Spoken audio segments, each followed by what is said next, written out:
আমি তো আর বাইরে গিয়ে যাচাই করি নাই, আর আমার তো কেউ নাই, আমাকে তো কিছু বলেও না। দেন মনে করেন এটা এখন ওরা বলতে পারবে যে ওরা আসলে কি করছে, মানে কিসের জন্য আমাকে ছাড়ার প্ল্যানিং করছে, বা আমাকে আলাদা রাখার প্ল্যানিং করছে, বা আমার সাথে থাকবে না, বা আমাকে ডিভোর্স দেবে। এখন ওরা কি কোনো সম্পর্কে জড়াইছে, বা কারো সাথে এই কিছু হইছে, বা কেউ প্রলোভন দেখাইছে তোমাকে কোটিপতি বানাই দেবো বা হ্যান ত্যান বা করছে, সেটা একমাত্র ওরাই জানে, আমি তো বলতে পারবো না, কারণ আমার কাছে তো বলবে না ওরা। এমনিতে আপনি কোনোদিন সন্দেহ করছিলেন তাকে কোনো পুরুষ মানুষ নিয়ে বা প্রযোজক নিয়ে বা কারে নিয়ে কোনো সময়?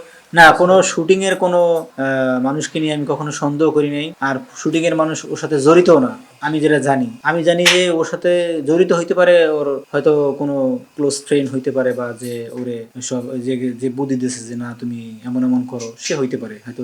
এখন আমি আগে থেকেই ওর কোনো জিনিস আমি দেখতাম না, কারণ ও কার সাথে কথা বলে, কোন কাজের মিটিং করে, বা কোথায় যাবে, এগুলোর বিষয় সব ওই হ্যান্ডেল করতো, আমাকে জাস্ট নিয়ে যেত, আমি নিয়ে যেতাম।